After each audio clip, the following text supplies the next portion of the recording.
روزے کی حالت میں سو رہے ہیں اور اس میں غسل فرض ہو گیا تو کہتے ہیں کہ روزہ ٹوٹ جاتا ہے، آپ کیا فرماتے ہیں؟ نہیں ٹوٹتا. کچھ لوگ یہ بھی سمجھتے ہیں کہ تھوک یا بلغم نگل جانے سے، اندر لے لینے سے روزہ ٹوٹ جائے گا یا مکروہ ہوگا، اس بنا پر وہ بار بار تھوکتے چلے جاتے ہیں، تو اس متعلق آپ کیا فرماتے ہیں؟ تھوک اور بلغم جتنا بھی ہو نگل گیا تو روزہ نہیں ٹوٹے گا. البتہ طبعی کراہت کی صورتیں بھی اس میں ہوتی ہیں، یا یہ کہ زیادہ تھوک منہ میں جمع کر کے نگلا تو یہ بھی ناپسندیدہ ہے. البتہ روزہ نہیں ٹوٹتا اس سے. یہ ارشاد فرمائی کہ یہ کہتے کہ رات میں اگر غسل فرض ہو جائے تو اب روزہ شروع ہونے کے بعد کلی یا ناک میں پانی افطار کے وقت اب ہی ڈالیں گے، اس سے پہلے نہیں ڈالیں گے. غسل تو کرنا ہے، چاہے وہ روزہ شروع ہو گیا ہے تو اس میں یہ کہ غرغرہ نہ کرے، مگر یہ کہ ہلکی جڑ تک احتیاط سے پانی تو پہنچانا ہوگا اس کو ہر جگہ پر. اور ناک میں بھی پانی تھوڑی احتیاط سے چڑھانا ہے کہ دماغ میں نہ چڑھ جائے. اگر دماغ میں پانی چڑھ گیا تو روزہ ٹوٹ جاتا ہے، جبکہ روزہ یاد ہو. اور یہ وضو میں بھی احتیاطیں کرنی ہے. کیا الٹی آنے سے روزہ ٹوٹ جاتا ہے، وامٹنگ؟ الٹی خود بخود کتنی ہی آئے، چاہے بالٹی بھر جائے، روزہ نہیں ٹوٹتا. البتہ خود ہی جان بوجھ کر مثلا انگلی وغیرہ منہ میں ڈال کر الٹی کی اور وہ منہ بھر ہو تو روزہ ٹوٹ جاتا ہے، جبکہ روزہ دار ہونا یاد ہو. اچھا، منہ بھر کے معنی یہ ہوتے ہیں کہ جیسے اس کو تکلف کے بغیر روک نہ سکے. یوں کر کے روکا تو یہ تکلف ہو نا، اور رک گئی، ورنہ یہ پھاٹک کھلا رہتا تو در کر کے جا رہی تھی.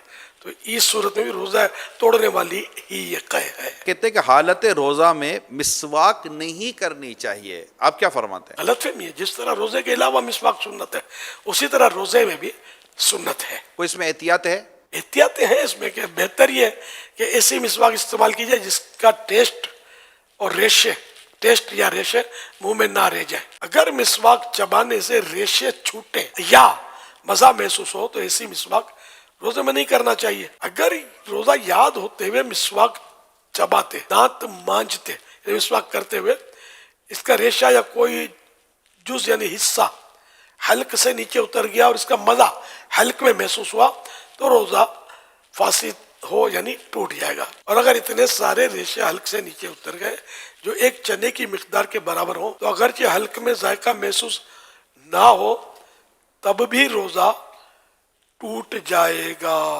یہ بھی یہ بات آئی ہے کہ جب تک اذان ہوتی رہے سحری اور کھانا پینا جاری رکھا جا سکتا ہے. روزے سے اذان کا تعلق نہیں ہے. افطار بھی اب جہاں مسجدیں نہیں ہیں، آواز ہی نہیں آتی اذان ہوگی تو کیا کریں گے؟ تو اس لیے وہ ان کا تعلق اذان سے نہیں ہے، اوقات سے، ٹائمنگ سے. تو سحری لوگ کرتے ہیں کہ ادھر کی اذان کی آواز آ رہی ہے، ادھر کی اذان کی آواز ابھی نہیں آئی، تو یہ علم کی کمی کی وجہ سے ایسا کرتے ہیں. ایسا کچھ نہیں ہے.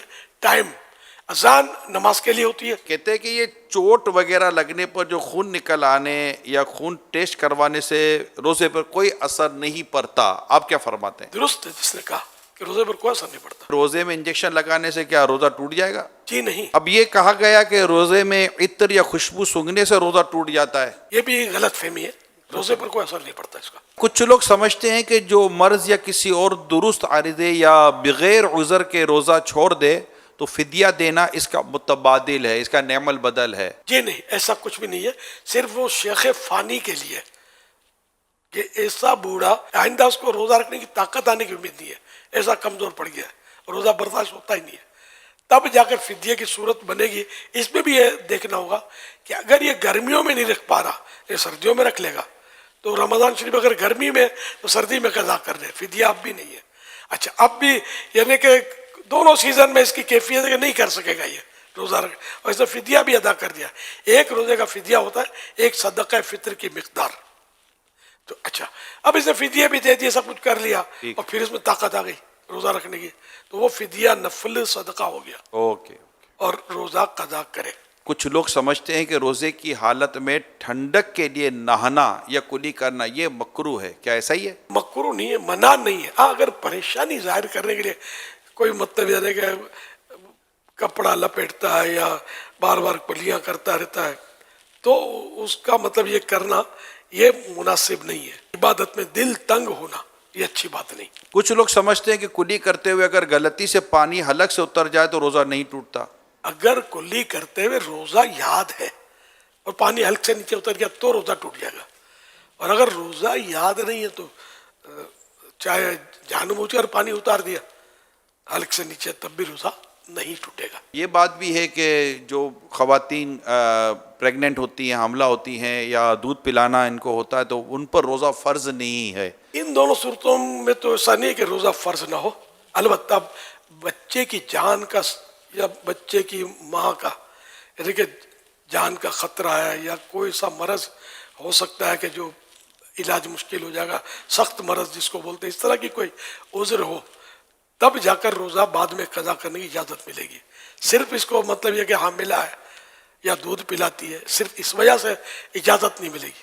دودھ میں بھی یہی ہے کہ مطلب اگر وہ دودھ پلائے گی تو وہی جانوں کے خطرے ہیں، اتنی کمزور پڑ جائے گی کہ دم توڑ دے گی، یا بچے کو دودھ نہیں پلائے گی بچہ فوت ہو جائے گا، تب جا کر روزہ چھوڑنے کی اجازت ہے، اور بعد میں قضا پھر بھی فرض ہے۔ اگر خون کی کمی ہے تو ویکنیس ہے، اس کی وجہ سے ویکنیس ہے، تب کیا روزے میں کوئی رعایت ہے؟ اس طرح کے جو بھی امراض ہیں تو اس میں یا تو اپنا تجربہ ہے کہ مرض بڑھ جاتا ہے، یا یہ کہ جان کے لالے پڑ جاتے ہیں، خطرہ کہ جان چلی جائے گی یا عقل چلی جائے گی وغیرہ، ایک تو اپنا تجربہ ہے تو روزہ قضا کرنے کی اجازت ملے گی، یا کوئی خوف خدا والا ڈاکٹر، بعض ڈاکٹر بات میں کہتے ہیں روزہ مت رکھو، لیکن کوئی خوف خدا والا، اللہ اور رسول کی باتوں کو سمجھنے والا، ڈرنے والا، وہ اگر مشورہ دیتا ہے تو پھر اس کے مشورے پر وہ روزہ نہ رکھے اور بعد میں قضا کر لے۔ وہ یہی کہ اگر جو میں نے صورت بتائی کہ مرض بڑھ جائے گا یا دیر میں اچھا ہوگا یا جان چلی جائے گی یا عقل چلی جائے گی وغیرہ،